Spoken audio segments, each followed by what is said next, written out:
There we go. Up and good to go whenever. Okay. Bring us in, Andre. Hold on.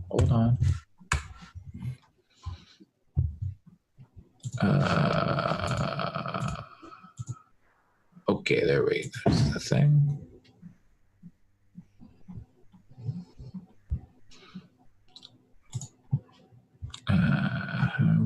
How do you use Facebook? I don't remember.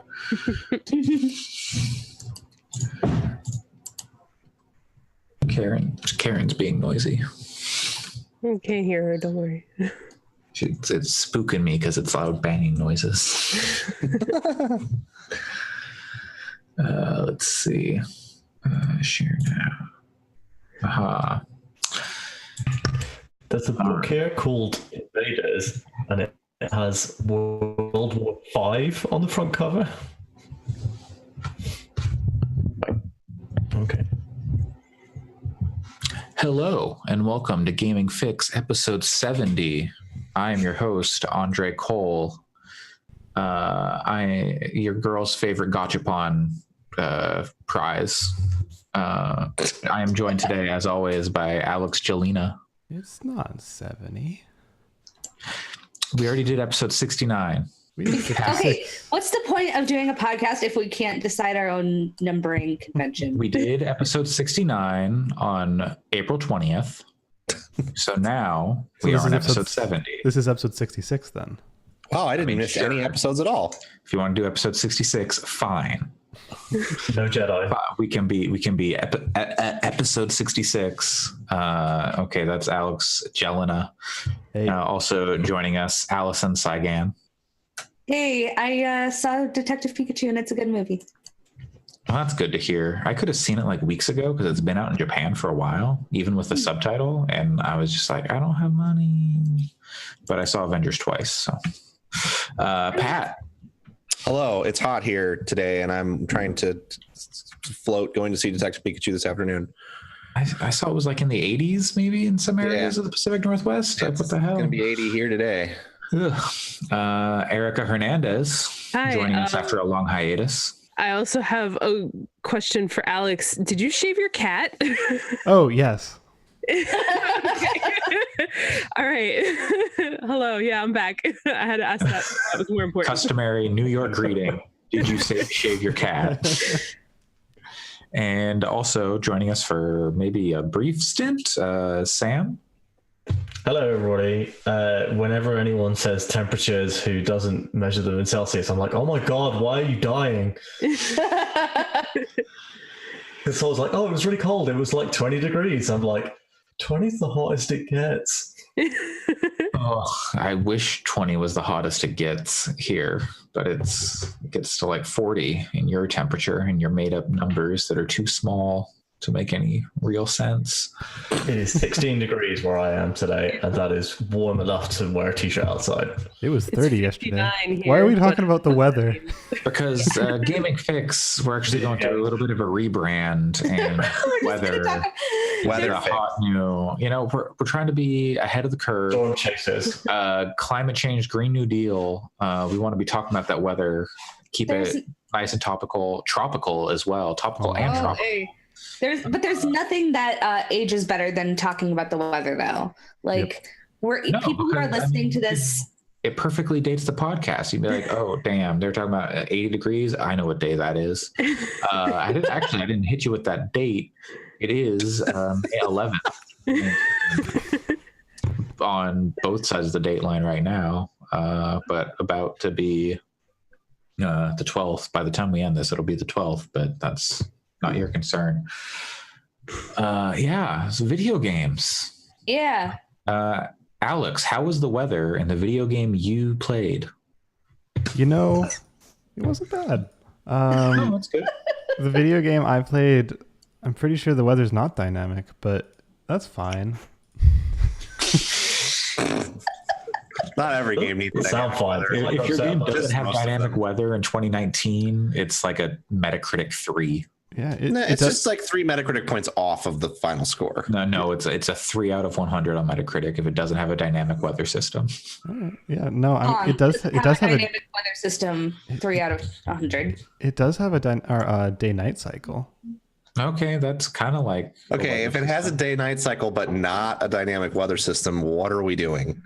Well, that's because the game I played was Forager. Yay! At the recommendation of one Allison.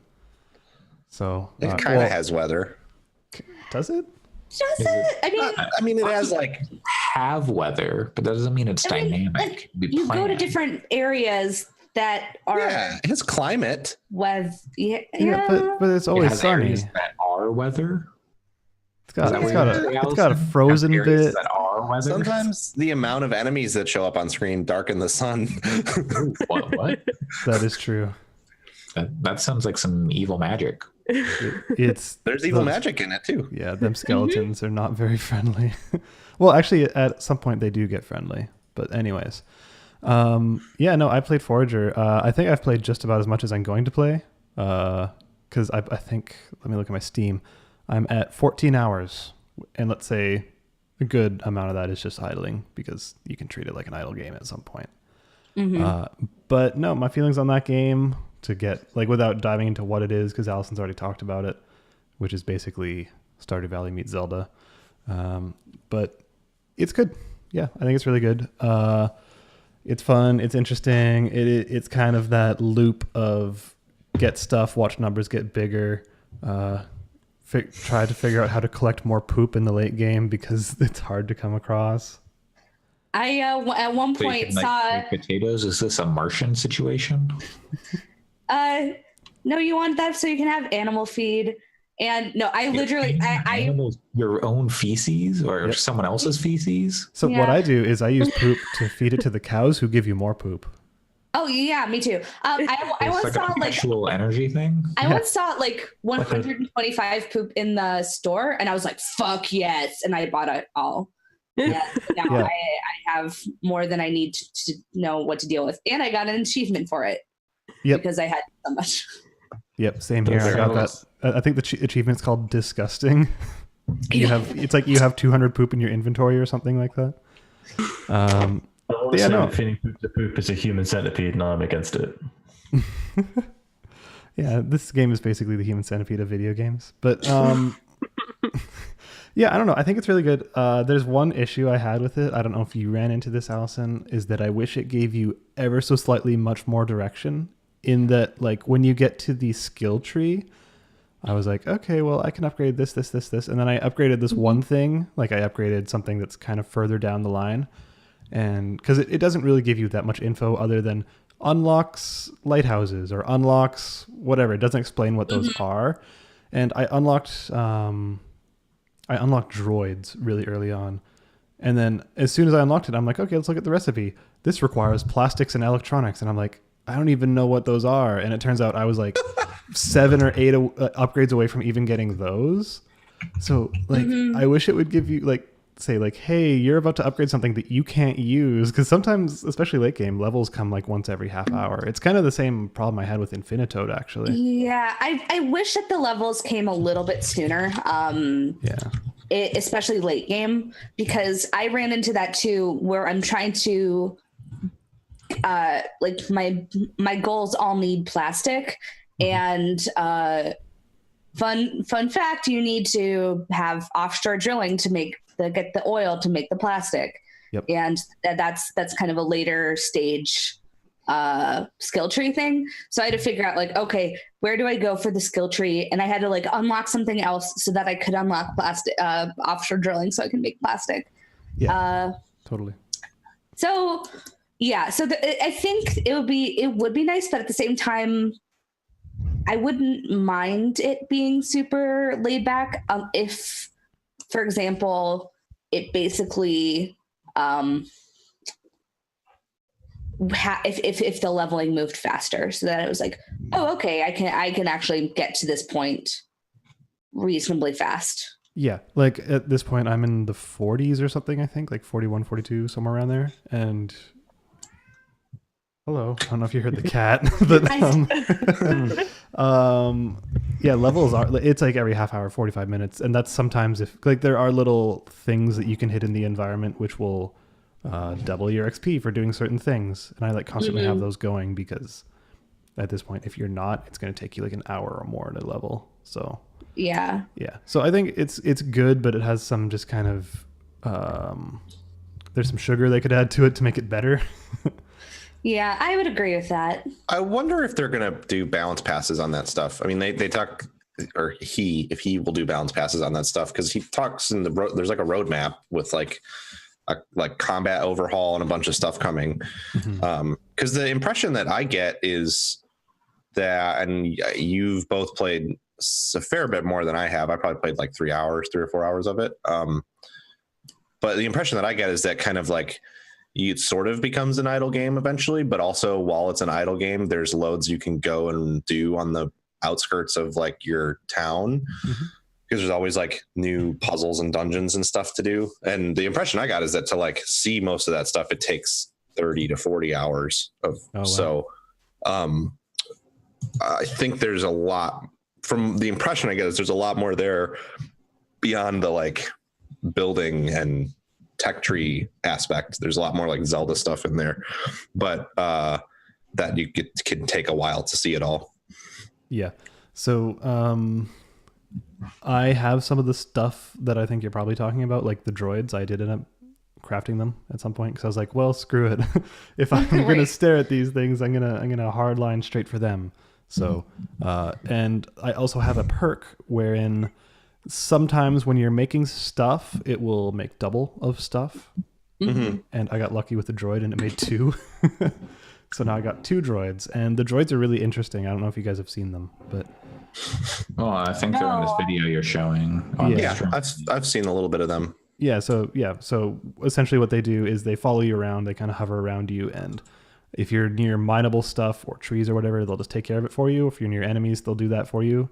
But they'll also collect anything in the area around you. So like if you have a bunch of fish traps, you can just walk near it and your droid will just go around and collect all of them, that kind of stuff. So yeah, like, and which is really helpful considering how fast the fish traps all go off, and then you're like, well, I gotta go get all of them. But yeah, for sure. Like they make things really, really useful. And that's the point where like once you're in idle game mode, you still want to walk around to the islands and just have a droid following you so it can do everything. So you're basically just doing a loop, just being like, all right, droid, take care of this, please. So I see. Yeah. So how is the weather? Is it nice? I can't remember. Is it pleasant? It's pretty consistently sunny. I mean, you get the Arctic area, you get the desert area, you get the like hellish devil area. Okay. So, yeah. A nice selection of biomes, depending on what mood hits you. Sam, how has the weather been in your video game land?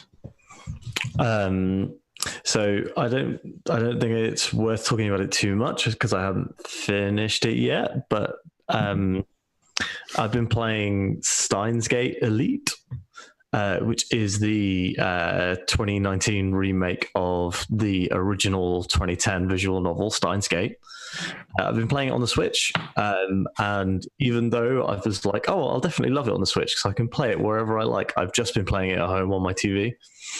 The killer feature for the Switch is that you can just use one Joy-Con and just thumb through all of the text as if it was like a clicker remote, which is kind of great. It's like a PowerPoint presentation. You're not selling this game. Literally it's like a fancy PowerPoint presentation that has an extremely complex time travel story in it. Could I just put this on for like my students and just say, yep, okay, here's today's lesson. Tell me what happens at the end of class. Use the English version and yeah, of course. Unfortunately, it doesn't have English dialogue, which I feel like is a huge bummer because the dub of the anime is fantastic. Like listening to it, the Japanese voice actors are basically the same. They don't sound any different at all to the like English ones. I actually liked the dub more when I watched it. Yeah, I really enjoyed the dub, and I think that would because it's really irritating for Fiona to watch because she's like, she loves listening to games that have a really good plot while she's like browsing the internet on her phone or something. And she's like, well, I have to just pay attention. And at that point, I might as well be playing the game myself. And when I, the other day, sat down to eat dinner and just put Steins Gate on with the auto dialogue advance, and for 30 minutes didn't touch the controller, she was like, you're not even playing this game. I am surprised that there is so little dialogue. Like having played like Danganronpa and the Nonary games like in the past year, like those at least have like conversations and stuff that you're engaging with, and like a little bit of gameplay, like wandering around like a space kind of. But I'm surprised there's just none of that. Yeah, it's totally different. Like, basically, there comes a point in the story where the game goes, do you want to do this action? Yes or no? And it's like a big story piece.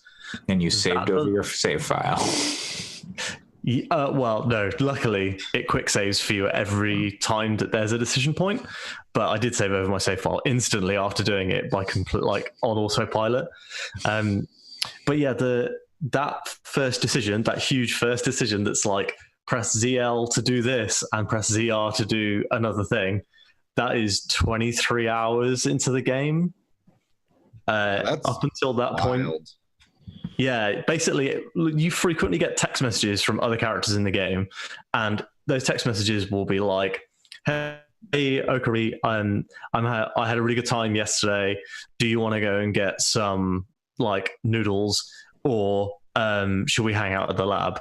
And basically, you can highlight one of the words and click A, and it will write a text, and you can see what it says, and you can reply with that text message. So like there is interaction throughout the game, but having watched the anime, I watched like 10 or so episodes of it. I basically didn't get to the time leaps, but I did get to the time emails. That's where I got to in the show. Yeah. And like, up until that point, the story in the anime and the story in the visual novel were exactly the same, note for note. The thing that I would say that is like way, way better than the visual novel, better than the anime, sorry, is that you get to hear the inner monologue of the main character. So like, there's a lot of points in the show where you're like, oh my God, this guy's completely insufferable. Why does anyone like him? And then in the game, he's like, oh, I have to pretend to be an asshole because that's what everyone expects of me. But I really do care about X, Y, Z, so I will make sure that this happens. And like, oh, that like it looks like the nice things that he does in the anime are like unintentional or for his own purposes. But then in the game, he's like, I'm going to do this, but just to be nice. So it's really good. And also when the crazy time travel stuff starts to happen, he's like, yep, I know what's going on here. I'm going to do this and I'm going to do this. And then like there's so much more emotion in the visual novel. And I can see why, like there's I have seen online that there is a lot of division between fans who like the visual novel and like the game, the anime. Yeah. And I can 100% see why people would say that. Also, the Elite remaster is literally just like, it is just the anime with a few extra scenes of animation. So like it's fully, like all the scenes in the background are all fully animated, rather than traditional visual novel where it's like they show you a static location and then fades in a character, and that character like might change expression, but mostly you are first person looking at a thing. Whereas in Steins Gate Elite, it's just the anime with visual novel dialogue underneath. And any scene that isn't. Sorry, Karen. Oh, I was just, how much of an anime is, like, how many episodes of the anime are there? I remember you watched all of it, Alex. Yeah. Right? 24, 25. Yeah. Are they 20-minute episodes? Yep. It's not that long. I know. Yeah, I know. So I'm like, well, how is this game so long? Because you're reading it all. Yeah, Yes. you're reading it all. And like any scene that isn't in the anime, they only have basic animation for it, and often no voices. So there'll be lots of scenes where you'll have like, there'll be a big conversation in the main room that they spend the majority of their time in, and that like they'll like they'll use role from earlier scenes, they'll use stuff like that, and they just won't have spoken dialogue. It'll all be written. So anything that seems new is just written. I would still like massively recommend it to anyone though. If anyone's curious about visual novels, and like, especially if you have a daily commute, I think that this game could be perfectly played in like 20-minute, 30-minute chunks. So I'm really fascinated in it because like, I want to try to understand, this is not like a knock against the practice at all. I want to try to understand how people enjoy playing a visual novel and watching an anime that are basically the same thing. Because it seems to me that like, if you get the story out of the anime, why wouldn't you get a Crunchyroll subscription for a month for $15 and watch the anime rather than paying $60 for a visual novel that you're going to spend 30 to 40 hours playing? I mean, so, and I know that saying it that way makes it sound like I'm being like condescending or like hypercritical. I understand obviously people like doing this, so I'd like to kind of get why that is. Yeah, I would compare it to watching the Lord of the Rings movies versus reading the books. Like it's just it's a ratio of content. I guess, but like the movies are a vastly different experience than the books, because it's like if this game is the anime scenes, you're kind of getting the anime while you play it, you know, like it's the same style of animation. It's the same. It almost would be like, to me, if you watch the Lord of the Rings animated version and then Peter Jackson's Lord of the Rings was just his take on the animated version again. And you were watching it again. I don't know, probably not many people have done this, but they're like, it's when they adapt a comic into, or like when they adapt a novel into a graphic novel. Sure. So like Stephen King for The Dark Tower, he turned volume 4 into a graphic novel, and it was really cool. It was a totally different prospect. And I would say that that's kind of like a visual novel to anime, because the visual novel, especially like Steins Gate, is kind of a different prospect. In Elite, I don't think I've ever seen a game that had this much, like a visual novel that had this many cutscenes. Well, I say had this many cutscenes, it's all cutscene. Like right. Every scene is animated. Yeah, like actually animated instead of just like a still graphic or whatever.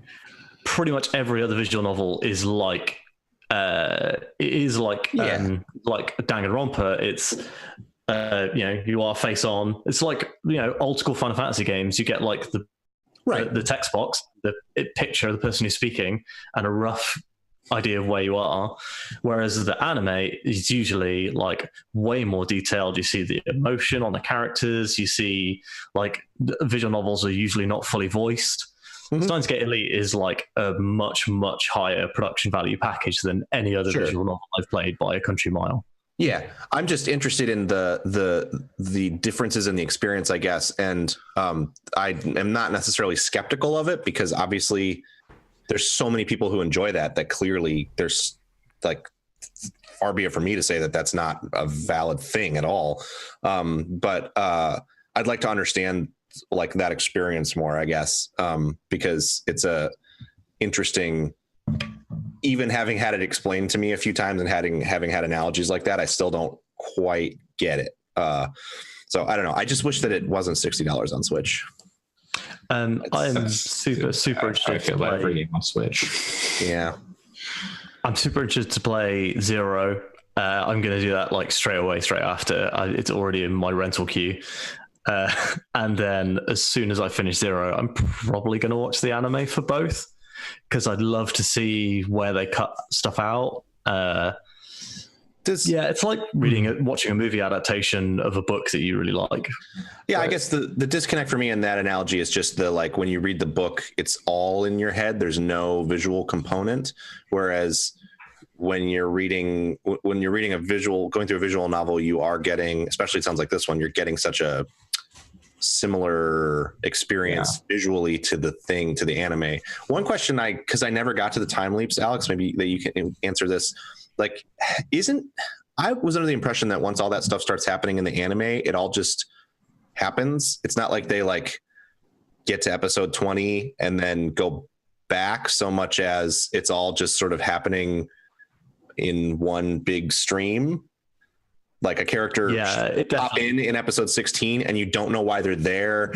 But then when you get to episode 20, that you'll see that character leaving to go back, but it doesn't necessarily follow them back.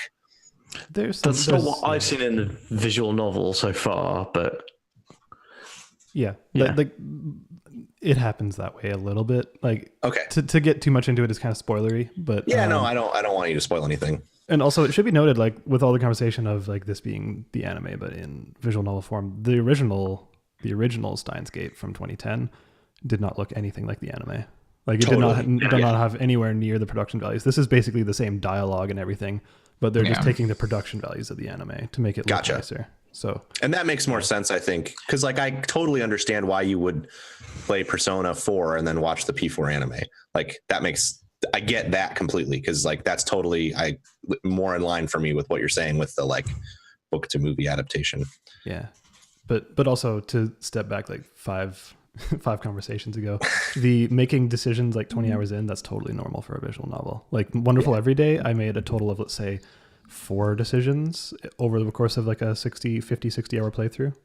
Were you actually engaging in like dialogue conversations, like selecting prompts or anything? Or was it literally just you had those 4 decisions and those were like the extent of you having to like move a cursor during gameplay? The latter.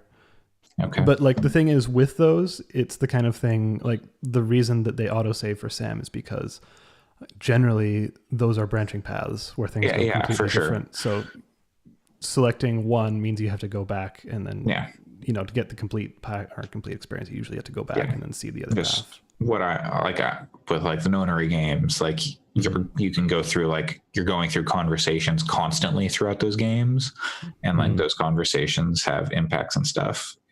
So yeah, I think I would prefer that style to the Steins Gate and Wonderful Everyday thing of we've got like 4 choices for you in the whole game. I'd prefer just to have like stuff coming up to like, oh, okay, got to stay awake. I think it's more than 4, but yeah.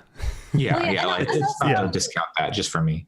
And also the nonary games have the active gameplay puzzles. That also, which is why I mean, aside from it being one of my favorite series, I would also just recommend those games if you're new to visual novels or you want to get that kind of experience, but also have a kind of an more active experience, I guess. Wish that 3rd game they didn't drop the ball so hard. Okay. I would definitely say that Steins Gate is very much, to me, like the experience of reading an actual novel. Like I'm sitting down, I'm oftentimes playing it on mute or quite quietly because I don't need to hear the dialogues, it's in Japanese. So it's very much like reading a novel or reading a comic is actually probably what I describe it to most. Yeah. Anyway, I actually also have to go. So have a good one. Thanks. Goodbye. But yeah. How was the weather in Steins Gate? We never found out. There's a couple scenes where it's raining. I won't talk about why. But if you guys ever want to try a visual novel that's a little shorter in scale, but like kind of this like actual reading a novel style of thing, then go back and play Heart of the Woods.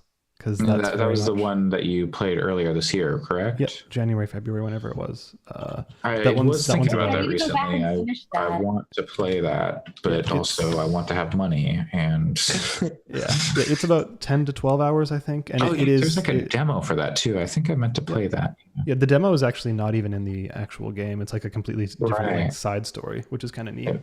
Maybe I'll do that tomorrow. Cool. I think part of the appeal of Steins Gate to me, and I will probably play it at some point to try it, and Switch seems like a good place to do it. The part of the appeal to me is that we've gone into this, but I don't think we've talked about it much in the podcast. I kind of detest time travel as a plot mechanic. Like I think it's almost always leaves massive plot holes that don't make any sense, whether it's like the characters are smart enough to have come up with a better solution or the mechanic itself is broken or whatever. And like the only thing that I've seen, the only time travel movie that I've seen that the time travel in it is good is in Primer, which is like the hipster answer to that.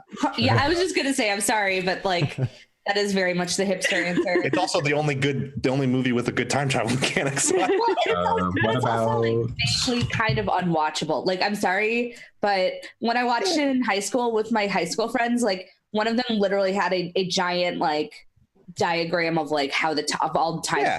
to like understand that movie. Right. And I like that stuff. So I found that enjoyable. And every other time travel movie I've watched, I've been like there's parts of a lot of them that I like that make me like the thing overall, but the time travel is usually bad. And the thing with Steins Gate is that from where I got in the anime, it seems like I might actually like it. And it is also one where you have a giant diagram of where all the stuff happens and everything goes.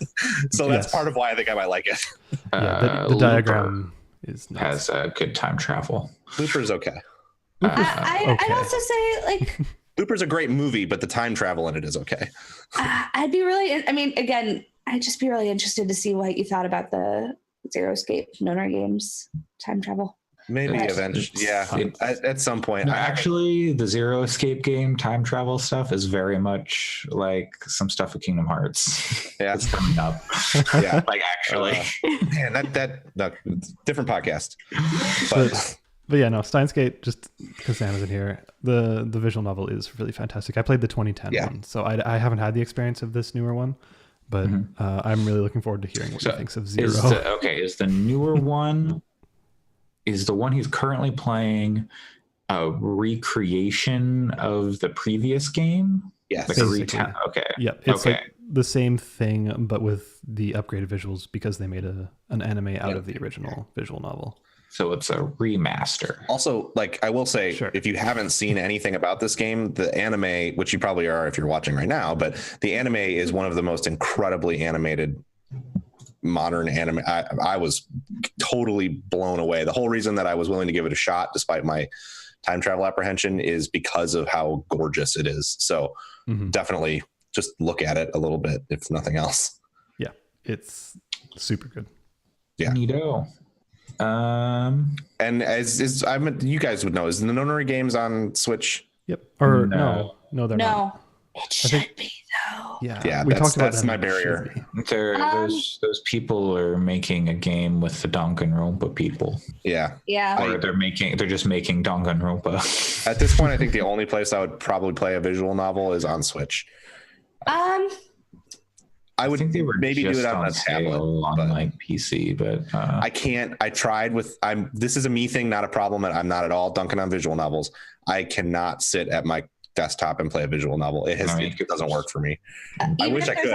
Can't you stream stuff from PC to Xbox now, or is it? It's not even that. It's such stuff that's very reading intense. This is a true thing about JRPGs too. So it's not just visual novels.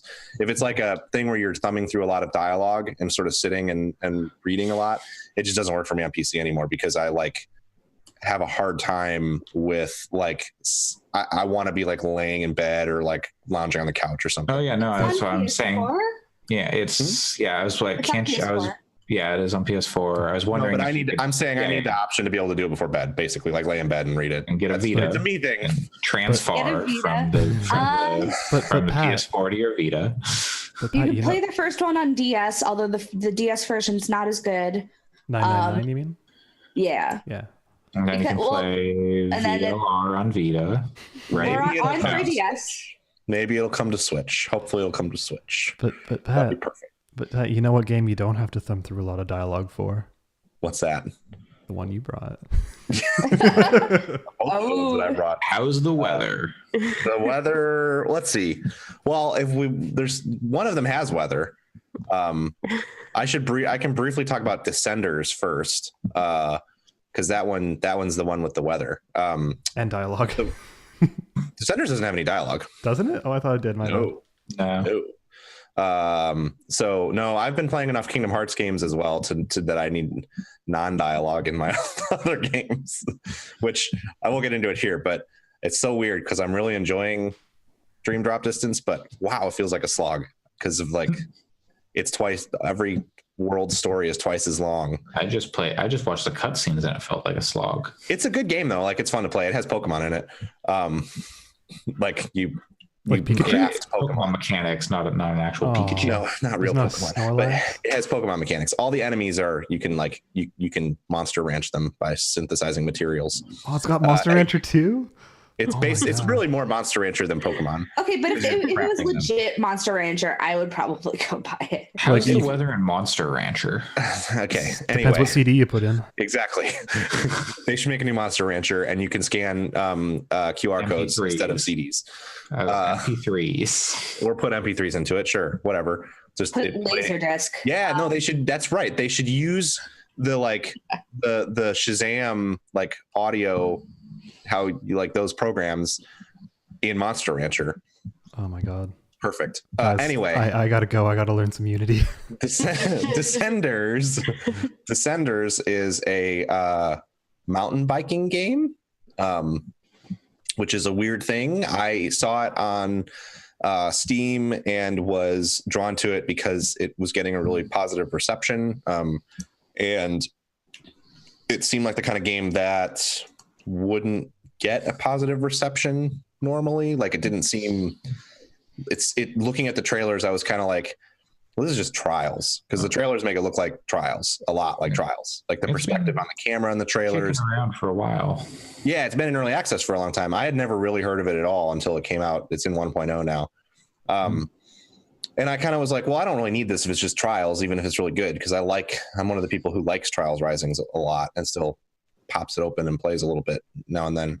But actually what Descenders is it's much more like that Ubisoft game Steep, which is a game I quite enjoy like a lot. That's another one that I go back to like 3 or 4 times a year and play it for a weekend, because I just like the way it controls.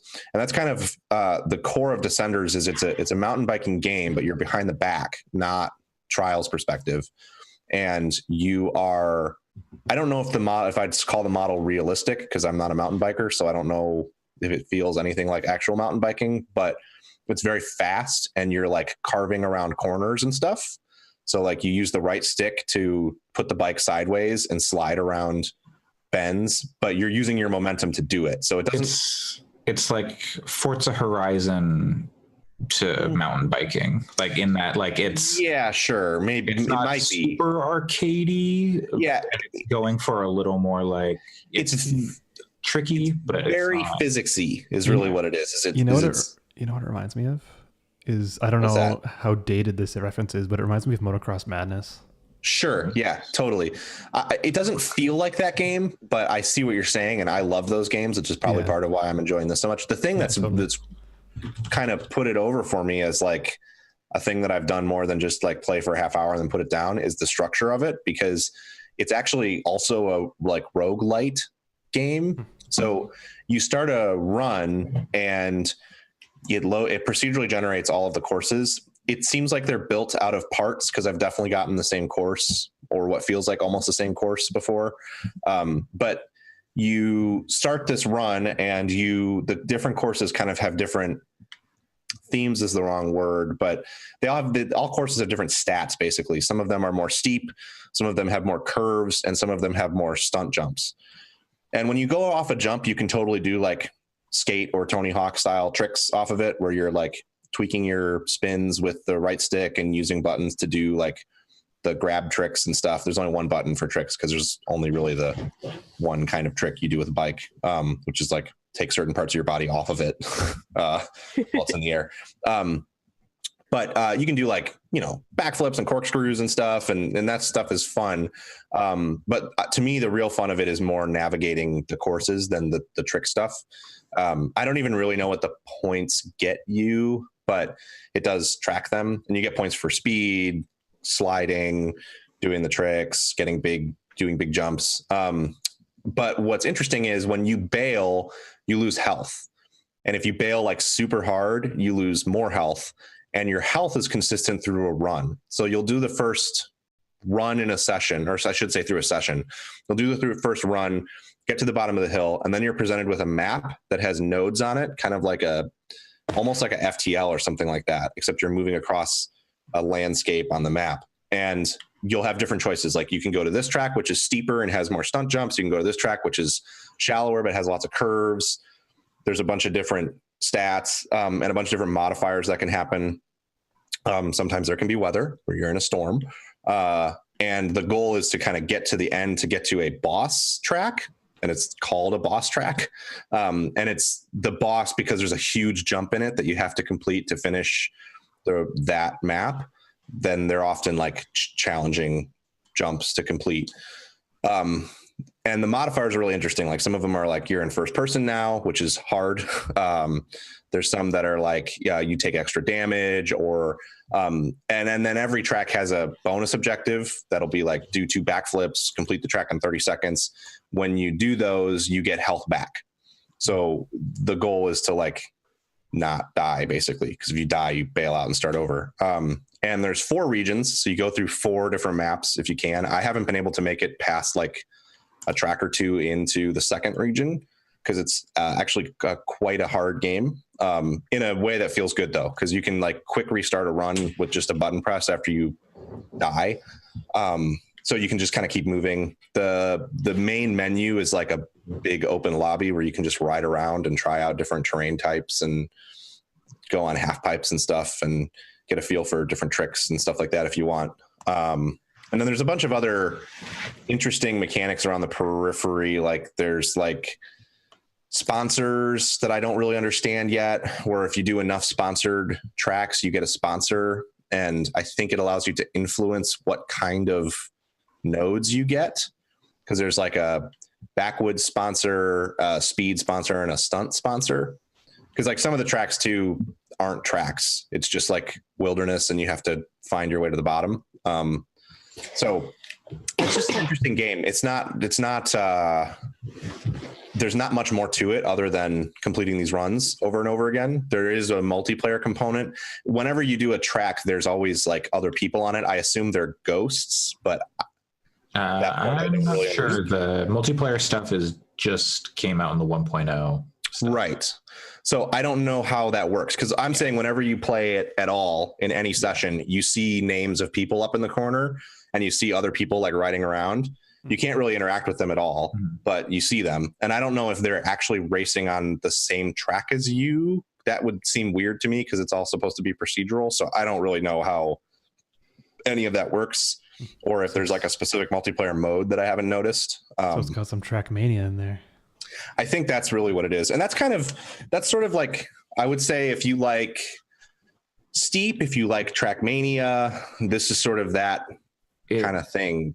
Watching the video, it totally reminds me of Dirt Rally in a way, of just like the going down the course and back on the PS2, I played a lot of, or my brother had like a downhill bike racing game that I played a lot of. That reminds me of that too. Yeah, I don't remember. It's really, really. Oh, the other thing I should say too, and this is going to totally be to taste, but the soundtrack in it is awesome in my opinion. It's all like sort of ambient environmental EDM artists, and it's like really, really, really good atmo like EDM. So if it creates this sort of like very flowing kind of music soundscape while you're biking down the mountain. So I don't know. It's one of those games that it's not like it's like super, super deep, but it just feels so good to play it. And I've never gotten mad when I've like bailed out or whatever, because it's just like so easy to just kind of get going again. And every time you finish a run, you unlock a cosmetic. There's like a billion cosmetics and there's no like loot box component or anything. It's just, you get a random one when you finish a run based on then like how good the cosmetic is based on how good your run was. Cool. And as I understand it, there's like some really zany ones in there eventually. Okay. Can you buy stuff with real money? Nope. Okay. Nope. There are no microtransactions. How could you fuck me on this? Thank you. But the other game that I played, I would definitely recommend. How was the weather? It storms sometimes and you can't see. Okay. That's what happens. The storms, there's also a mechanic where as you get, I think this is what the points are for now that I'm thinking about it. As you complete tracks, you eventually unlock more crew members, which are like they don't ride your bike with you, but they're like people like on your like team or whatever, and are, I guess, fixing up your bike between rounds or whatever. And they do different things, like some of them are good for, like, you can see more nodes on the map farther out, so you can see what direction you're going. You can see compasses to the finish line, like the bike is more stable in turns or whatever. And there's one of them that makes storms happen less, but so far storms have just seemed like limited visibility, and they're not that bad. So I don't know, maybe they get worse in other regions. In the starting one, they're struck by lightning while you're riding your bike. That'd be not good. That PS2 game I was thinking of is Downhill Domination. Yes, I've heard of it. I don't think I played that ever. I played that a lot because, kid with limited games. The other thing that I would say with Descenders that's interesting, they put it on sale for like 25% off for their, or 20% off or something for their launch sale. That was kind of what put me over the edge on buying it. Is I was kind of like, wow, this looks pretty cool, and this is probably the most it will be on sale for the next few months at least. So I don't know if it's still on sale, but if it sounds interesting, you should pick it up because it's not that expensive. It's on sale through May 14th on sale. Cool. Yeah. So it's like $20 normally, or like 22 and like 16 or 18 now. And I totally think it's worth that price because it's a really fun, like, do a couple runs before you log off or whatever. The thing that I have played more seriously and spent a lot more time on the past couple weeks is a game called Mordhau, which has at this point kind of blown up. Mord, how could you fuck me like this? I don't think we didn't hear you, Alex. If you just something. You mean the one that came from the Chivalry developers? Oh God, don't get me started. No. This is a game from a developer called Triturnion, they are a tiny team of less than 20 people, sort of spread out all over the world. And as I understand it, largely the game was made by one person, and then they did a Kickstarter a couple years ago that raised like $200,000. And for the last few years have been operating on those funds alone, basically. And he brought in a larger team to help flesh out the art and like get the game ready to go. And ironically, they didn't do a early access launch because they've had an alpha for their backers, but they wanted like the game to just launch 1.0 and have a great launch. And then it had kind of a garbage launch because they had a lot of server issues. But anyway, before we get into that, if you haven't seen this game yet, it's basically a first-person slasher. It's like a medieval combat game focused around largely melee combat, heavily physics-based, very high skill ceiling, but actually super accessible at the same time. And how does it compare to Dead Island? Well, it's funny. Like if you've seen like my partner loves Vermintide 2 a lot, and I also really like that game, but she's way more into it even than I am. And whenever she looks over and watches me play Mordhau, she comments on how much it looks like Vermintide. So it definitely has like when you watch it played, it has similarities to those kinds of games. It's a little more complex in terms of like the controls because it has less. It's just a different kind of game, but it's got bot play, but it's largely competitive. Like you play it multiplayer against other people. And it has a bunch of different modes. It has like one life team skirmish modes. It has free for all death matches, team death matches, has like an objective based conquest kind of mode, all the way through to like, there's actually a battle royale mode, which is hilarious because it's like 64 people spawn in because obviously there's no flying machines because it's medieval times. So you just kind of spawn in on the map with this. There were. I like the idea of them just like creating some medieval. 64 people airdrop into a Ren fair and brutally murder each other. It's definitely got sounds like the Ren fairs I've gone to now. It is kind of like a Ren fair gone wrong because it's like historically accurate to a point, but not super so much. Like one of the problems in the game right now is that it's a pretty limited. You can basically make like white guy or tan white guy. Those are like the skin tone options so far. But from what I gather, that has more to do with the team like being super small and just not like they're all European and just kind of not thinking about like, I don't necessarily ever buy the resources argument because like it would take an afternoon to make a darker skin tone, if that. Maybe, but when you're 20 people and you're working on it, I can see that when it's exactly a big studio, I think resources becomes a totally poor argument. But with like a small team like that, I think. And they've talked about how they're going to add more character customization options, how they want to add like women to the game and stuff in a way that like is smart and not just like looks bad, you know? So I don't think it's from any like desire to not have diverse options for character creation at all. But that's the biggest knock I have against the game right now. And I will say that like in my dealings with the community while in game, it's the same kind of garbage that you would expect from any multiplayer PC game. When you go to like the forums and stuff, the second that there's a lot of people like asking for more diverse character options, and the second that someone suggests that like, oh, forced diversity SJWs, they get shut down by the mods and shut down by the community manager and shut down by the majority of the community. So that's good. It's actually not, it's surprisingly like normally medieval combat game, you would expect it to just be a like lightning rod for shitty people, but the community actually seems pretty cool so far. At least the community outside of the game. Again, in game sucks, but you can turn off the chat box if you want. And there's no voice chat, which is great. But I guess like that all that out of the way, it's just like a spectacularly good melee game. Like it's hysterically funny at times and also really, really, really well made and super deep. The base idea is like, obviously you can swing your sword, right? So there's a bunch of different ways you can swing it. You can slash in either direction, left and right. You can chop downwards from the left or the right. You can do kind of an uppercut swing on the left or the right, or you can do a thrust. And the way you do all those is based on where you move your mouse and what button you press. So if you're like left clicking, you're going to kind of do your attack based on where a little arrow indicator is on your crosshair. If you roll the mouse forward, you're going to do a stab. If you roll the mouse down, you'll do a chop.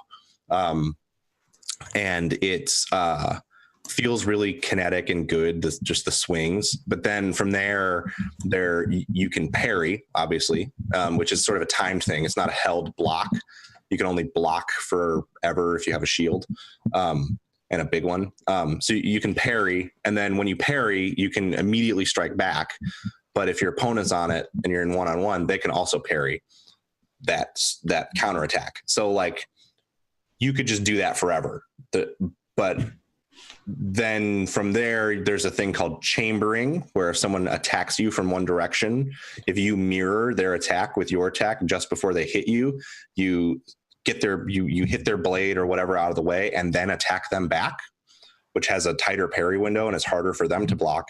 But they could also chamber that and swing back at you. So it basically, there's no limit to how long a duel could last if both players are extremely skilled.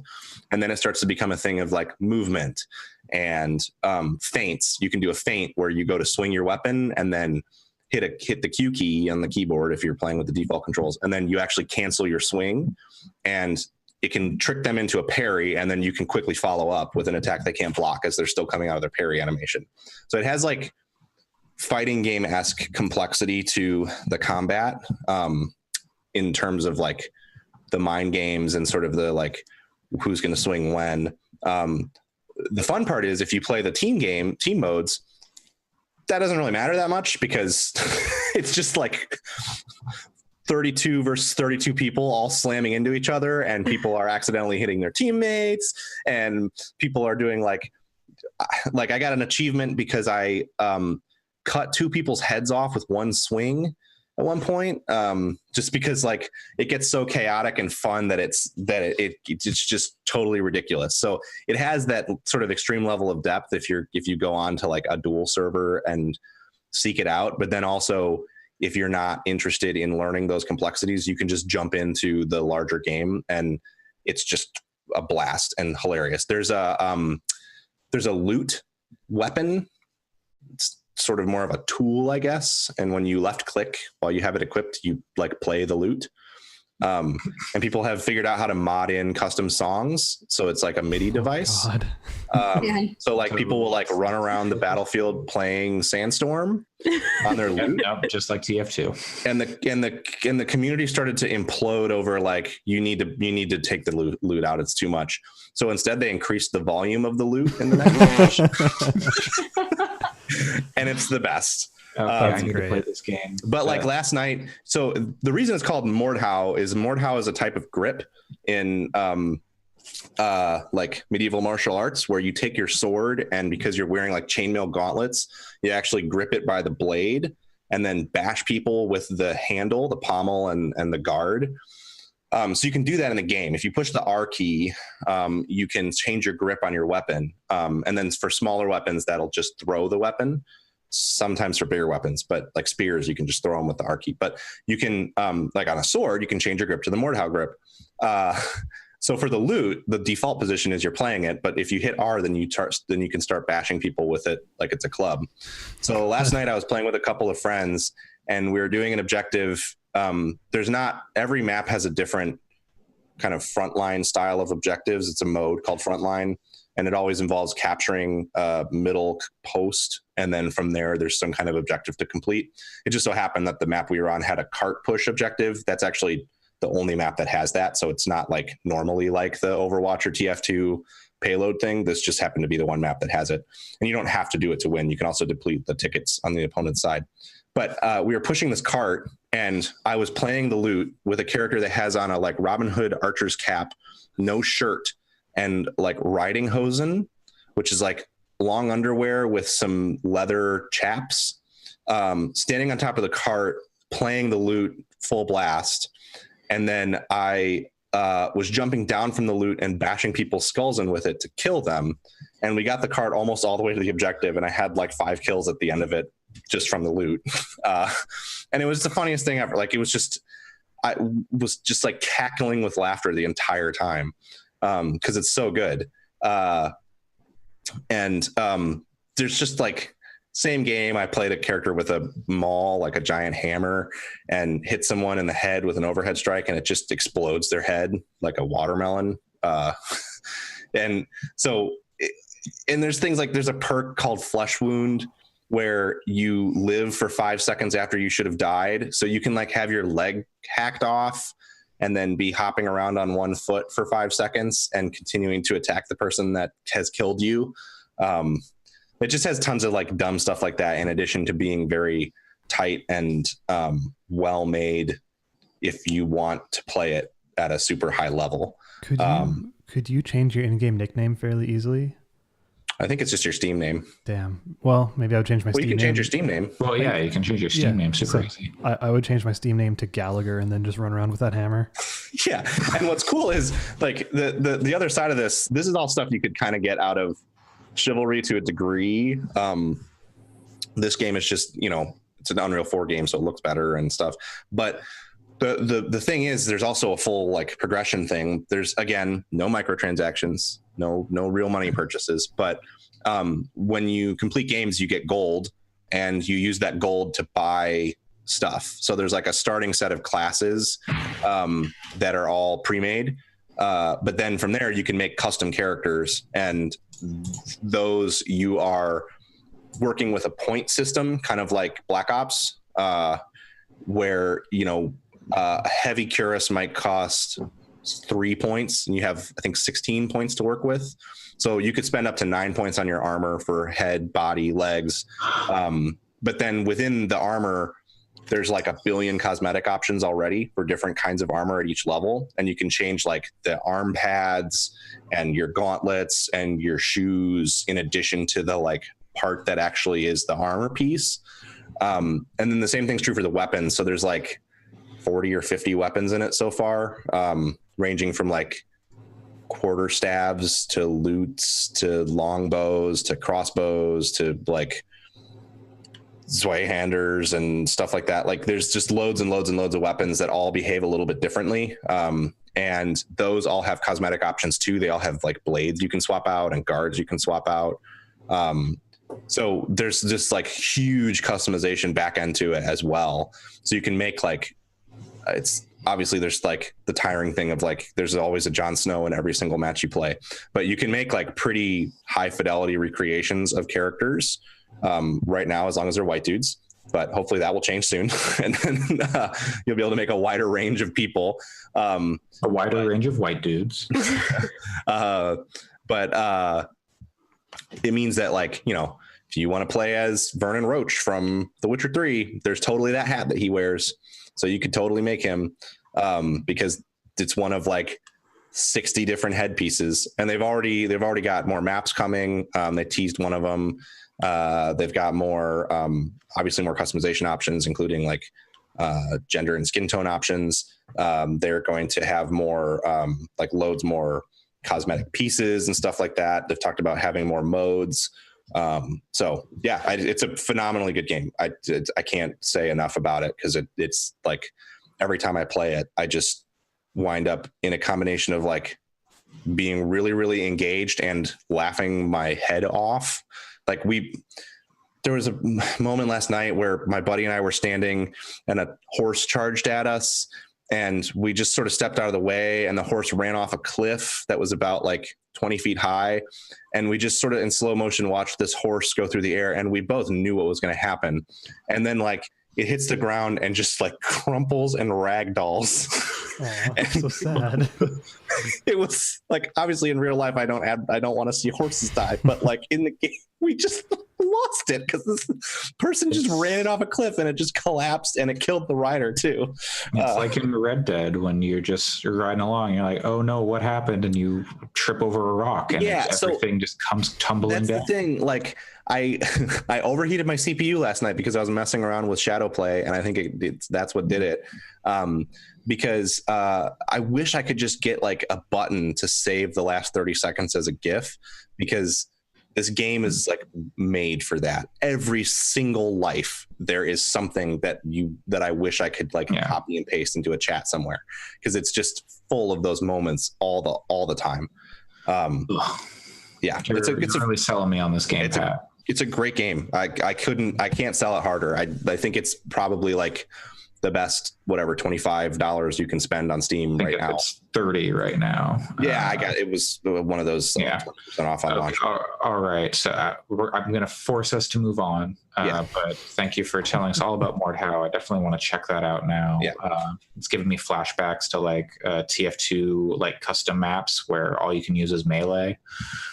Yep. And I'm going to demand they put in the Demo Man as a cosmetic option, the Demo Man from TF2. There are fire bombs that you can throw.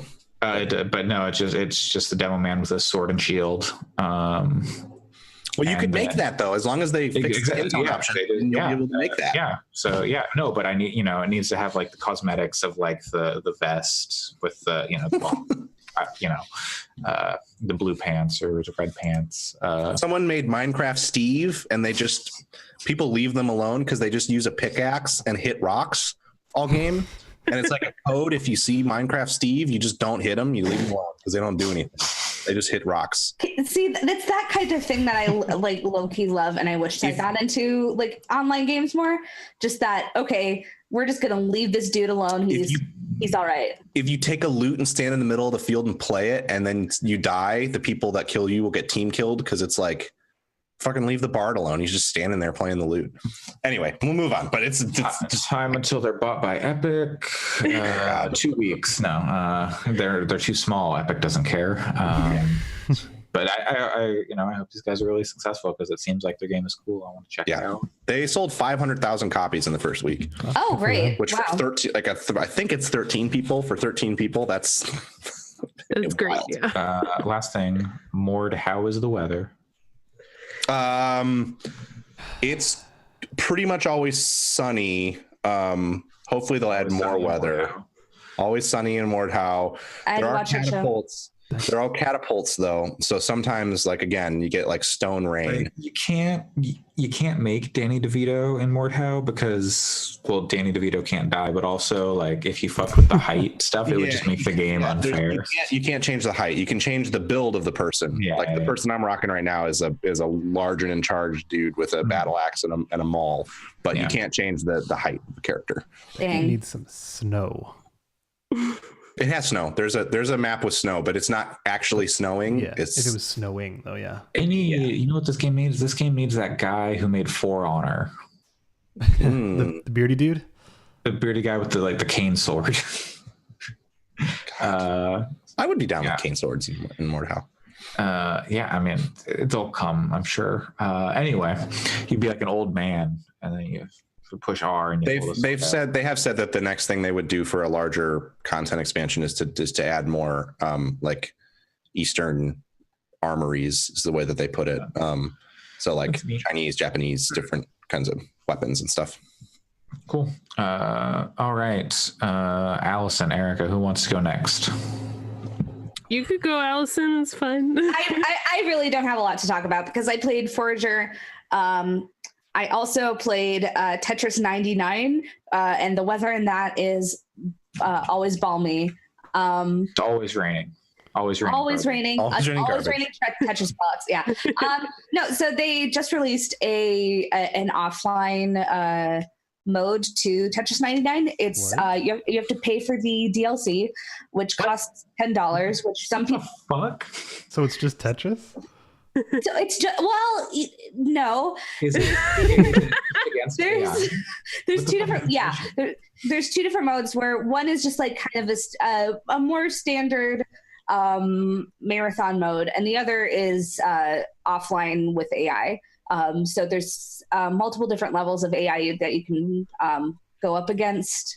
And I think they're going to be releasing more DLC, and I think that this is basically just kind of like an expansion pass that will be cool for that DLC. But I was literally just on a long bus ride coming home from Detective Pikachu on Thursday, thinking, man, I wish I could play Tetris 99 offline. And sure enough, they Nintendo provided that same day. So was very excited about that. The offline mode is, I feel like if you're somebody that wants to get into Tetris 99 more and would like a constructive place to practice, the offline mode is pretty good. It's generally not too difficult.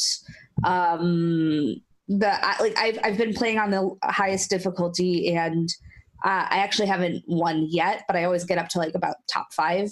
So I feel like, but like the other difficulties, I won pretty much handily. But if you want a place to practice without having to deal with people who are really, really good, then I think this is a really good option. Otherwise, though, I think that a lot of people are a little bit balking at the price tag of $10. But personally, I've grinded enough hours into Tetris 99 that I'm like, well, I might as well, honestly, considering how much time I play of it, because I don't really talk about it every week, but I am pretty consistently playing several games a week of it still. So I'm just excited to have more of that. And I like I mentioned, I saw Detective Pikachu, so I just have been playing a little bit more of Pokemon Let's Go Pikachu, because I'm like, Pokemon's a really good game. How many badges you got? I only have 3 right now. I stopped playing in the middle of the rock cave, and I'm like, I see why I stopped here, because it's a very large cave. But you need Flash? No, you don't. Okay. But no, it's just that it's like there's just so much. It's just so long, and I'm like, okay, I'm running low on potions. Mm-hmm. But I'm too stubborn to leave the cave. So Surge, like, you gotta make your Pikachu evolve. Yeah. So, but I'm in the army. You're a pirate. We made Pokemon kill each other. Arr. This is what an army man sounds like. Yarr. Pokemon's very good. I have to say with Detective Pikachu, I feel like the arc of my interest in that went from like, wait, why are they making this game into a movie, to, oh my God, I need to see this right now. And then suddenly I'm like, this movie is it. I feel like it's not like, to give a quick review, I don't think it's going to necessarily convince anybody who isn't already on board for Pokemon, like, you should become a Pokemon fan. That it's very much geared to fans.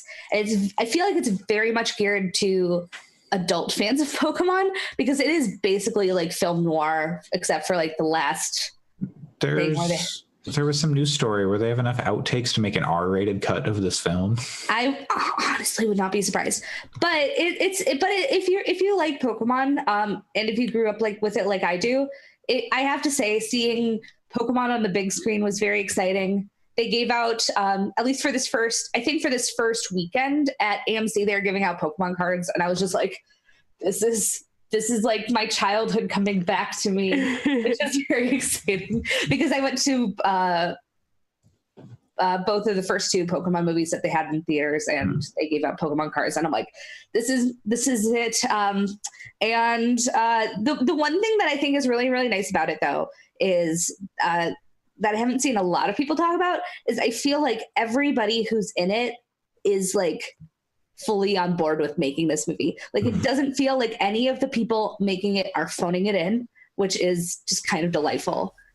Because basically, like, you have Ryan Reynolds, who's Pikachu, you have Ken Watanabe, who's the police chief, and you have Bill Nighy, who's basically this like Pokemon industrialist guy. But they're all basically like fully on board, and which makes it kind of delightful. Like, they don't do any of the you know when they make like a movie or a TV show and they kind of are like, this premise is kind of dumb, but we're making it into a movie. They're basically like, no, this premise is great. You guys should love this premise. Or the Pokemon musical. Or the Pokemon musical. Oh my God, I'm still... Spider-Man, Turn Out the Dark. The Dark. If you guys need to have... Anybody who's listening, if you need to have... if you have 30 minutes to kill, go onto YouTube and watch the Pokemon Live behind-the-scenes special. Because this is a musical that they made back at the height of Pokemon stuff, except they're basically making a musical based off of the TV show. It's very bad. They have like a physical manifestation of the Pokedex. All the characters are clearly like way older than they're supposed to be, but yet they still act like children. So Ash is like, come on, Mom, I'm okay, but he's like clearly in his 20s, and you're just like vaguely uncomfortable. Hey, relatable. The Broadway actor Andrew Rannells is James, and you can tell he like hates his life while making this documentary. It is an experience. That's so great. Making of Pokemon Live on YouTube, if you have 23 minutes, it's one of my favorites. If you've got an hour and 42 minutes, I highly suggest going and watching the leaked version of Detective Pikachu that leaked on YouTube. That'll complete your life. Highly recommended. Very much worth it. That Pikachu is too damn cute. I immediately bought a giant stuffed Pikachu. Oh my God. It is supposed to be life-sized. I just saw it at Target yesterday while I was doing grocery shopping, and I'm like, I think I need this in my life. Treat yourself. So I was doing like basic like adult grocery shopping, and then like carrying this Pikachu with me with my groceries. So Allison, having now seen the movie, do you think Ryan Reynolds did well, or would it have been better with Danny DeVito? Oh, I feel like it would have been so different with Danny DeVito. I kind of wish that there were just two versions, because that's the R-rated version. Just carrying a ham. Because Ryan Reynolds does a really good job, and he's really really funny, but also sells a lot of heart to it. Like there's a lot of I got surprisingly emotional through a lot of it. And there are some genuinely pretty decent plot twists in there. So I'm just like, Ryan Reynolds did a really great job of selling both like the humor of like, hey, I'm an adult man in a Pikachu, like playing Pikachu, but also like some of the heart of it. So, but dang, I do wish that there was like I hope that on the Blu-ray or the DVD they have like an alternate take, which is just Danny DeVito dubbing over it. I would buy that Blu-ray. Yeah, I'm sure someone out there could get him to dub over it. Like they've got him reading like Danny DeVito facts on like radio shows and stuff. I'm sure they could get him to dub over the Pikachu movie. Yeah. And the one last thing I'll say is that you should all also read the interview with Bill Nye, who basically like got very into Pokemon while making this. And it's very cute. Talks about how his favorite Pokemon is quote unquote the ancient Mew. And he had it was very sweet, and he was given things from it, and he says the phrase like Pikachu, who could resist? And it's very good. Wow. That does sound very good. Two things related to Pokemon. One, did y'all see they're remaking the first movie? Mewtwo Strikes Back. I saw that. Terrible. Yeah, they're reanimating it, right? It's 3D animated, and it just does not look good. And it's like I think it's a shot-for-shot remake. As far as I can tell, like they've got Pikachu slapping Pikachu. Oh God, like, so sad. Yeah, like why they gotta like that movie's good. I have a good. If you think that movie's good, I would recommend you not watch it as an adult. It's I will messed up. It's memory in my heart of it being good. Please do. Those Pokemon cry to say that. Yes, I did too. I loved that movie, but I watched it again a few years ago, and just hold the memory in your heart. I don't know that this remake is as bad compared to the original as it might look. That song at the beginning's a banger. Pikachu's Vacation, was that on the first one or was that with the second one? That was the first one. That was the first one. Yeah. Anyway, second thing, did I ever tell you that for my high school graduation, I convinced someone, quote unquote, convinced someone to sing the Pokemon theme song for our graduation in front of everyone's parents? Yeah, I think you told us that story, but I don't know if you've told it. He was like going to audition, and then like a week before he was supposed to audition for like the graduation performance, he's like, I decided not to do that song. Does anyone have any suggestions? I was like, the Pokemon song. And then he auditioned for it with that. And then I mentioned it to someone like his like lady rival in like the drama department. And she's like, if he's going to do something stupid, he's not going to get in. And then he got in.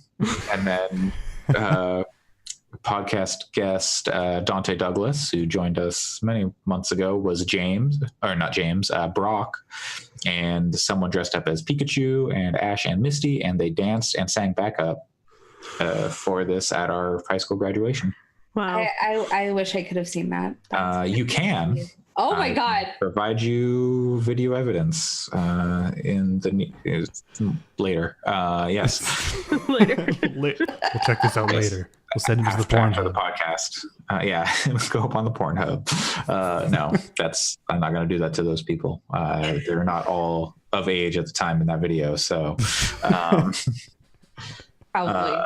Erica Hernandez, how is the weather? Speaking of being of age. How is the weather in this wrestling graphic novel? Yeah, actually, I'm going to talk about K-pop first. How's the weather in K-pop? So actually, the first line of the song I'm about to talk about has the word blue sky in it. So I think it's probably good. It's good weather.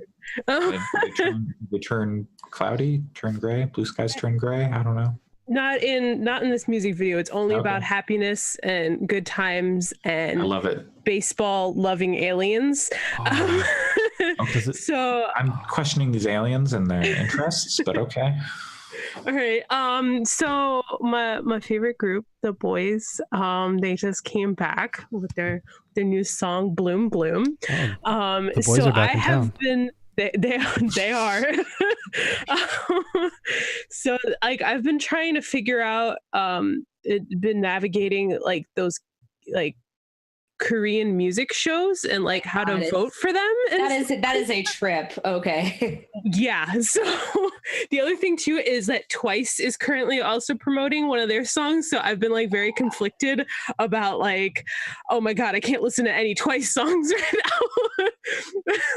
Like, so anyway, the boys got their first win. I'm very excited about it. I worked super hard for it. I was like streaming way too hard. I had to like, there's like weird rules about streaming and that like you can't like watch the music video on repeat because then they think you're a bot. So then you have to watch like 2 to 3 videos in between. It was just like a whole thing. And then like the app that I use to vote for them on like one of the music shows, there's like you have to get 10 points equals like 1 vote, and then there's like pre-voting and then there's like live voting. I've been on that app because I was doing that when Luna was promoting Butterfly, so I feel you. But yeah, for non-K-pop people, like a music show win is like a really, really, really big deal. Like it's like it's a big kind of rite of passage. And like certain groups, especially if they have like a big company behind them, they pretty much get it right away. Like I'm pretty sure ITZY got it like immediately. Yeah, I think they did. But if you have like kind of from a smaller company or you're kind of like an underdog group, then getting a win is a really big deal. Yeah, like the boys are still a rookie group. They're the only group managed by their company at this point. Like they're very small. I mean, there's 12 members, but they don't have a big fandom yet. So they're like the young lions of the K-pop world. The thing is that there's a lot of young lions. Okay. They're not K-pop the only. is like there's a lot of honestly boys. Yeah.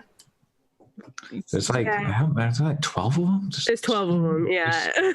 I pulled that number out of my ass. I don't know. I didn't have a chance to count because there's so many. You pulled 12 boys out of your ass. Oh boy, do I have an episode title for this one. So this like, done. This app that like you have to Save it for the porn time. This app that you have to like vote on, like there's different ways to get points, but one of them is like you to enable like a lock screen for that app, and like they have a few groups to choose from, so I chose Twice. So now to use this app, I have to like select a very specific picture of Jihyo and a very specific picture of Sana in order to like use the app, and then every time I do that I get 2 like silver stars, and like 10 of them like become like a vote for that I can use. But whatever. So they got their win. They weren't on the show when they won. They were like in Japan for something, and then like so their management company made them finish like their dance practice. And after that they came in and like with a cake and told them they won, and everybody cried and I cried and like and it was ugly. But yeah, I don't know. It's very cute. It's a very good song. It's a very good music video. There's baseball and there are aliens and there are implied aliens. But yeah, I don't know. Highly recommend it. Highly recommend the boys in general. And now I can listen to Fancy by Twice again. So, that is a good song. Yeah, it's really good. So anyway, so let me tell you about wrestling. To my video game podcast, I'm bringing K-pop, wrestling, and comic books. You act as though this isn't hasn't happened before in one episode. Yeah, this is also really on brand for me at this point. Like I haven't been playing any video games at all. This is all as Erica's been gone for a while, and this is all she's been doing is watching this show about. Apparently, they're doing like a J-pop version of this show now. I saw. Produce. Maybe I think so. I don't know if it's the same name, but like that kind of like idol making show. They're like doing a Japanese J-pop version of it. But yeah. Yeah, I'm not surprised. They should do it. Wait, I was gonna say they should do it with wrestling, but they totally have done it with wrestling. Yeah. They absolutely have. Yeah. But oh yeah, one of the members from the boys was on Produce 101 season 2. Oh, really? Cool. Yeah. Apparently got fucked over really bad in it. Like, I don't know. I haven't seen it. Like the editing? that they made him seem like a really kind of unlikable through a lot of it. My favorite person on Produce 48 had that happen to her, so I feel you. Yeah. So I don't know, whatever. He seems very nice. I'm not worried about it. And their song's doing well, so I'm super not worried about it. Okay, so let me tell you about my book. So for full disclosure, well, first it's called The Comic Book Story of Professional Wrestling. It's by Aubrey Sitterson. For full disclosure, I didn't pay for the book. I was gifted to me by a friend of the show, Chris Edgerton, and he also has been on Aubrey's podcast before. They're friends, and also like I used to I was a patron of his podcast when it was still going, called Straight Shoot, and which no longer exists, but it was really good, and I recommend going back and listening to old ones. But anyway, so this comic book story, though, I'm going to tell you is really, really good. It's kind of like, it's almost like an illustrated textbook. It's really in depth about the whole history of wrestling. I mean, obviously, there's some stuff that had to be left out because it's a book. It's not gonna. You can't write literally everything, but it's pretty. I think it's actually really well done, and I think what was selected, to get in the book was well thought out. They start from the Carney days and even pre-Carney, just like random dudes like fighting each other for honor, and just like and then they just go on to like how the transition from like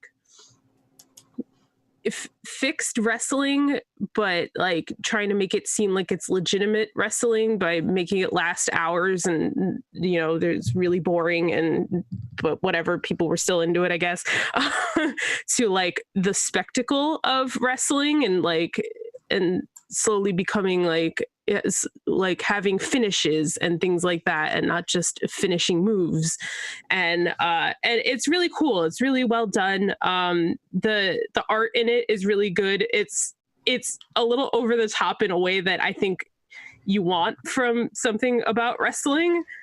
Like everybody's drawn excessively muscular, and like, just like the faces have fun angles to them. But yeah, I don't know. It's to say about it though that like it won me over basically because there's an entire chapter dedicated to like Japanese wrestling. Like all my dudes are in it.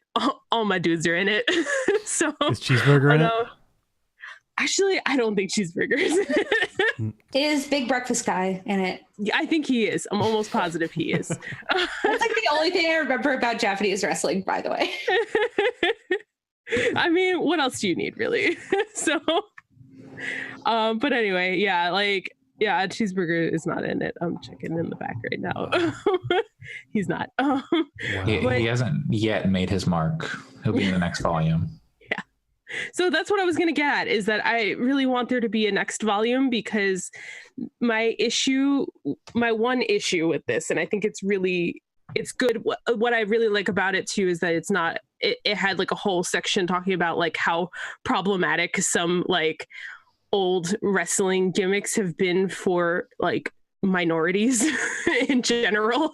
And just like that he's not like afraid to say like, hey, some of this is not okay, and it wasn't okay then, and it's especially not okay looking back at it. But my biggest issue is the lack of women in the book, and like the Joshi Puroresu has kind of got like it's got its own page, so it's not as bad there. And there's some good like women of lucha in there too, but then like when it comes to like WWE women wrestlers, like there's like one page all the way at the end. I think it's actually literally like the second to last page in the book that says something like, hey, we didn't get a chance to talk about women, sorry about that. But what a goof.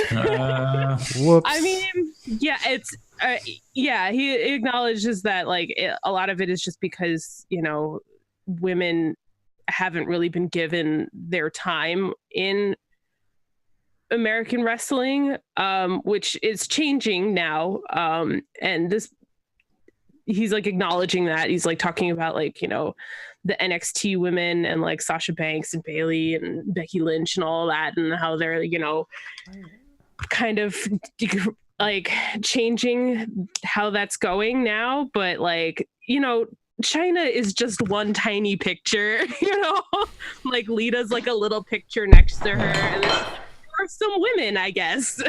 And like, you know, it kind of rubbed me the wrong way, I guess.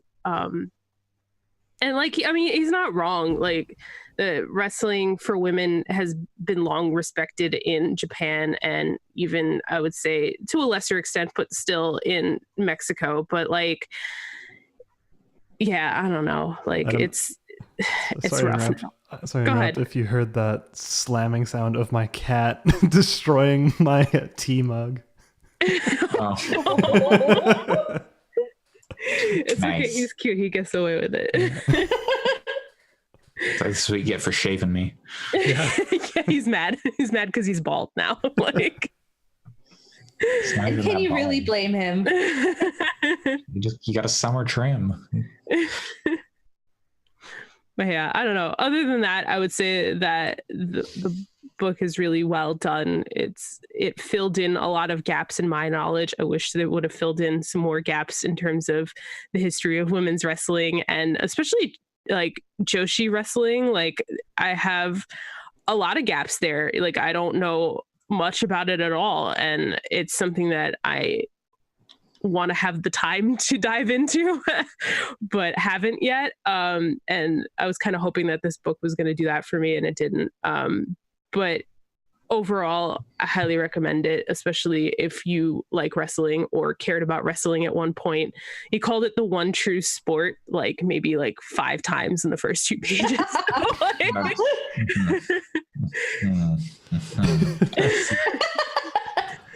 Yes. listen, it's the one true sport. I So- see. So I don't know. It's really The cute. wild card rule. It's very fun. And it's a really good read. Xavier accidentally bought it also. He bought What? like a physical copy. Like, I was gifted a digital copy, and then he went to a bookstore and bought it, not knowing that I had it too. That is a meaty book. And you're Yeah. telling me there's one page where they go, sorry, we didn't talk about women. Yep. What? Yeah. Wow. Here it is. Here's the one page about like, hey, women. They I mean, exist. They can wrestle too. Like, Like, Yeah. look at China. Look at how little she is. That's not an accurate representation in my opinion. So I don't know. I'm like a little salty about it. That's a bummer. Yeah. I feel like that's reasonable to be salty about, to be honest. Yeah, like, I mean, they got Bull Nakano on like the Joshi page though, so like I'm okay with that because I like her a lot. And they got her like my favorite makeup on her. So I don't know. Do they talk about how Asuka used to write for Famitsu? They Or is talk that about like Asuka, but not that. Japanese Xbox magazine or something? Wow, I didn't know that actually. Yeah, no, she was a games journalist before she became a wrestler. That's amazing. I didn't didn't think I know could that. like her more, but Before she became You found a way. Kana or whatever, and then anyway, yeah. So the weather is somewhat disappointing towards the end of the book, Yeah, like but the rest of it sounds mostly delightful. good, and then just a little bit cloudy at the end. Yeah. Well, hopefully they get a chance to make a follow up and further elaborate and be like, "Hey, yo, fuck Hulk Hogan." I don't know what the book says about Hulk Hogan, but I saw his face when I looked at the. Wait, does Macho Man make an appearance? He's in the book. yes. He's in the. He has Okay. to. Like, I will Did- say Man Hulk and Hulk Hogan are such a massive part of American wrestling. Like, Yeah. And did they talk Like, about you how really can't Vince? talk about it without him. Yeah, did they talk about how Vince hates Macho Man for some reason? No. Vince makes an appearance. He's in plenty of pages, but like, no, that wasn't covered. Okay. I really want to watch those Dark Side of the Ring Vice specials. Some of them sound really interesting. I hear some of them aren't, done perfectly, but they're supposed to be pretty good. I'm not going to talk super long about my game because I just started playing it today, and I spent a lot of time just grinding and then going fuck this, and then playing some gacha games on my phone, and then going back to the game, and then finally getting where I need to go. I played some Xenoblade Chronicles 2, a hot release from the year of our Lord 2017, December. I'm like, so I played that game for like 45 hours back in end of 2017, beginning of 2018. Then I put it down for whatever other games came out, and I was like, okay, yeah, I'm done with this for now. I'll come back to it someday or whatever. And that day is a year and a half later. And I was like, I'm just going to jump back in. I don't want to play another 40 hours to like get back to where I was and stuff. And I was just like, I don't remember how to play this game. I don't remember what I'm doing, where I'm supposed to go. Like, I remember like the basic beats of the story. And the combat's not super difficult, but I just had all these moments of like, oh God, wait, who am I supposed to talk to? What do I need? And eventually I figured it out, and then had to like beat my head against this boss for like an hour just because it was killing me like in really unfair ways, I thought. But then as soon as I equipped the right thing, I Googled it. I was like, why can't I beat this boss? It's like, oh, it's doing this kind of damage at this point, so you should equip this kind of like charm or auxiliary core on your, or what do they call it, on your blades, which are like the weird boob ladies that follow you. They're not weird, they're just boob ladies that follow you around. Not all of them are ladies. Not all of them have boobs. But a lot of them are have boob ladies. Yeah. The main one, who is your partner of the main character, is two boob ladies actually. Mild spoiler for Xenoblade Chronicles 2. Pyra is actually also Mithra, or Mithra maybe. They're the same person, but it's like split personality kind of, and they can like change, and they have different power. Like one's light power and then one's fire power. They have different personalities, but they can like communicate with each other. I don't know. There's one guy who's a prince, and he's like super unlucky. Like he falls off, he like gets thrown off cliffs, and he's basically like Team Rocket, but just like two people instead of three. And his blade is this lady who is electric, and her like joints are all like light bulbs, and she wears a top hat, and the top hat is a light bulb. It's got some pretty good design when it's not just boob ladies. You've got like a robot lady who's with you, and then like, the game's it's all right. It's not like the most complicated or anything. I think I'm like halfway through, and the story is like starting to get interesting, and it's kind of bringing up issues around like slavery and like, are the blades and the humans that different, and why like are humans like subjugating the blades and taking away their culture, or not allowing them to have culture. So I'm interested in seeing where they take that, because I would not be surprised if they raise all these points and then just never make good on them, which seems to be how a lot of games have tended to go recently. I don't know. A lot of games I've played, I just feel like, oh, they raised these interesting points, and it didn't hit what I wanted it to do. Like Ni no Kuni was, I think, a major game that just did not do what I thought it was capable of doing, or like the promise that I thought it had. So yeah, I'm probably going to put some more time into that since I'm so broke. It's like a gacha game. Like you get like crystals, and you use the crystal, and then it gives you like a new blade, and some of them are rare, and they have like personalities and like individual art styles, and the others are just like weird kind of white and gray, like humanoid or beast shapes that all have like certain kinds of weapons. So yeah, it's a neat thing, and they've all got Welsh accents. I don't know. They really do. Does the combat get any either different, or that was a big thing that kind of drove me from playing How more of it. far did you get? I got a decent amount. I don't know. Like I was getting more blades. Like I didn't just have Pyra. Like Yeah. So like yes and no. Like you get more abilities, and so yeah. Okay. So you can have 3 blades equipped, and each blade has an elemental affinity, and then you can have 3 people in your party, and so as you are going through combat, it's kind of like MMO combat. You're just kind of like auto attacking, and then you hit either X, Y, or B to do like a special move, and then that charges up your like party gauge or whatever. And then you can have like up to 4 charges on your party gauge, and your NPC party members are also doing that. And then you can use the party gauge to do like a special move, and then those chain into the moves from the other people. So if I use like an element, like an electric one, and then I can combo like a water one off of it, and then from the water one I can do like a stone one, maybe. That's just an example. I don't know.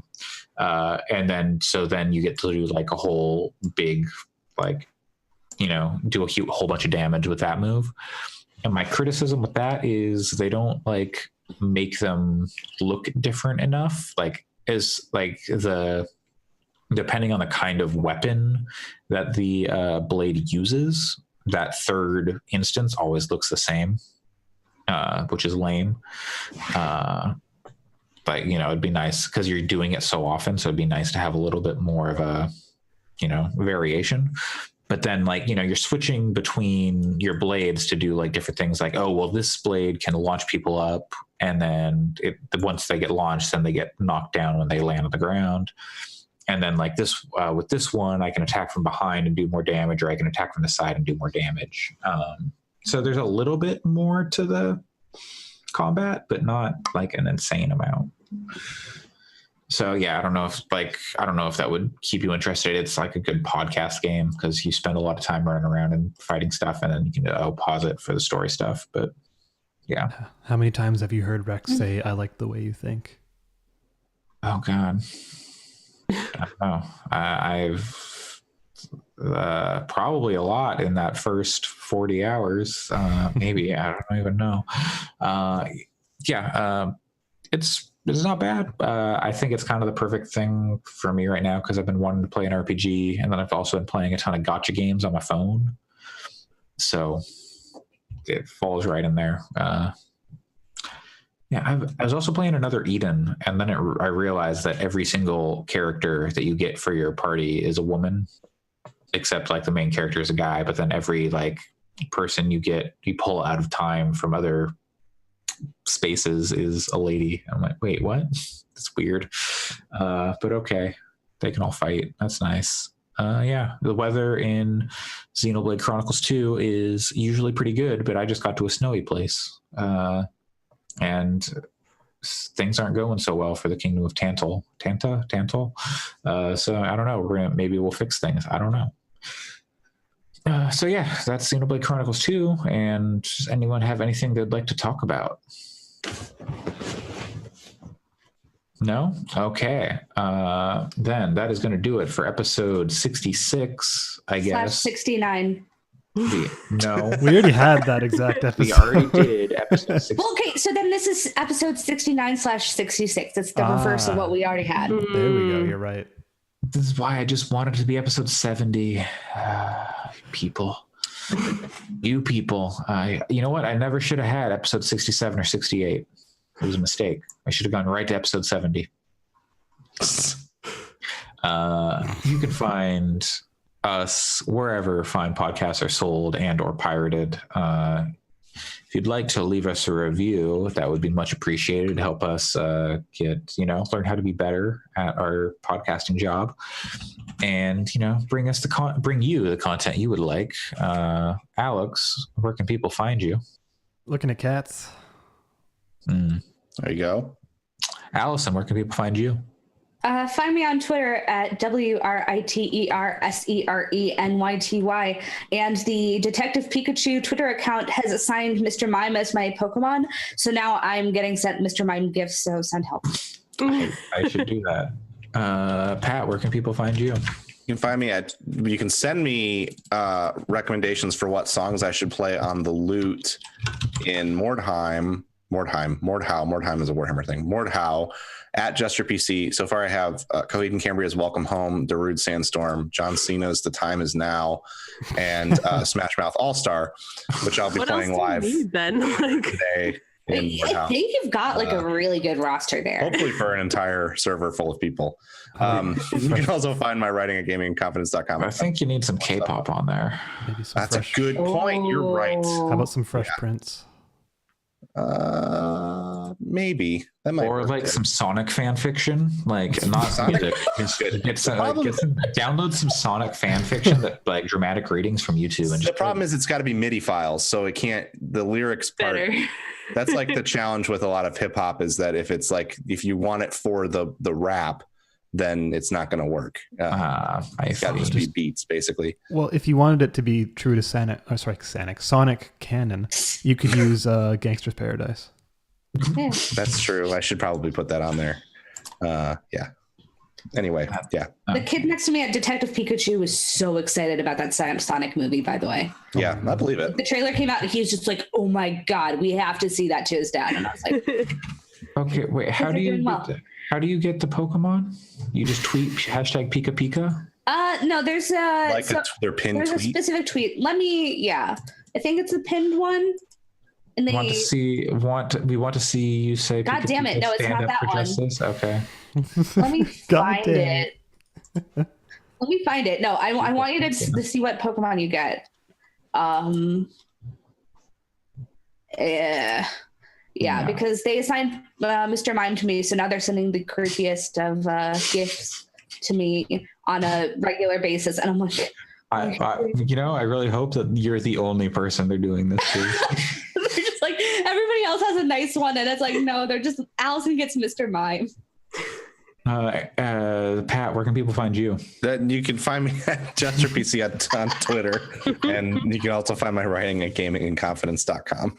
Great. I'm writing more for that writing, and it's really good. Sorry, Erica, where can people find you? You can find me this Wednesday at the Stray Kids concert in Newark, apparently. Yay. But you can also find me on Twitter at AIREHCUHN.